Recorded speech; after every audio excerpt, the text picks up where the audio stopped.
How's it guys, and welcome back. My name is James, and today we will be discussing 4 laws of medicine I wish I knew. These aren't laws that I've read up anyway, these are just 4 things that I have kind of put together that apply in many circumstances and probably would have helped me in a lot of circumstances, and so we'll just jump straight into that. The thing that I do want to discuss quickly is I just want to say thank you to you for the people who watch this, the people who comment and subscribe. It really does bring me a lot of joy and it really encourages me to keep on doing this. So I'd love some of that encouragement. Number 1, the law is less is more. So this may sound like a strange thing to say, but we are often quite aggressive with what we do in medicine. We are quite often doing quite a lot, doing more than we actually need to do. Sometimes not doing something is better than doing something. And this obviously doesn't apply to every circumstance, but when we are giving medication or if we're giving, I don't know, like treatments or whatever the case is, when we're more aggressive, not in every circumstance, we are kind of safer off because quite often the patient's going to be quite fine. It's us who make the mistake. For instance, we're too aggressive with pain management and they stop breathing, or we're too aggressive with sedation and they stop breathing, or whatever the case is. Quite often, less is more. So number 2 would be every sedation drops blood pressure. I know that's bizarre to say, but when you give any sedation, even if it's a sedation that doesn't drop blood pressures, it's going to drop blood pressures. Generally speaking, this is because it calms someone down. It takes them from this panic sympathetic surge to a very calm parasympathetic surge, and that drops their blood pressures. Even if the medication doesn't inherently drop blood pressures, let's say like ketamine, it can still drop blood pressures because it decreases the sympathetic surge, which means that the parasympathetic drops.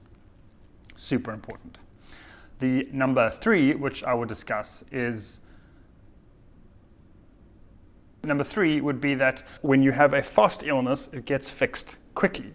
When you have a slow illness, it gets fixed slowly. So that might sound a bit strange, but what I'm trying to say is if someone stops breathing, you can generally get them to breathe quick. Or if someone is stung by a bee and they have anaphylaxis, that can generally be fixed quite quickly with some adrenaline.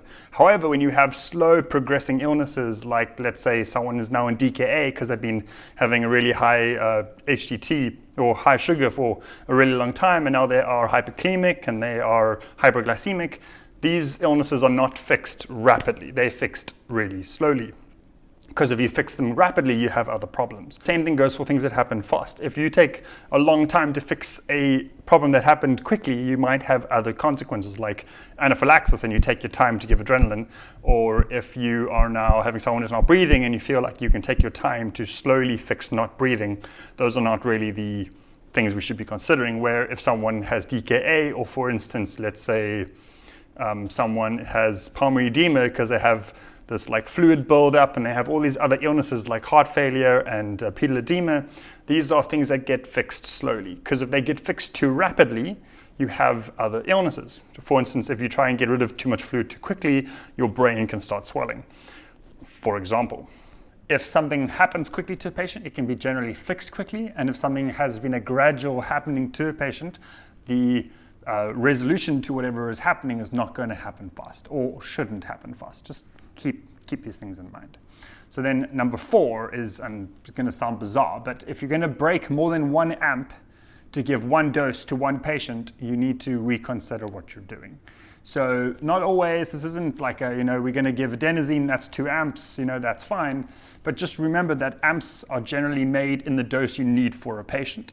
So for a good example would be adenosine, is if we're going to give 6 milligrams of adenosine, that's fine. The moment you start breaking 2 amps, you need to think to yourself, are we doing the right thing?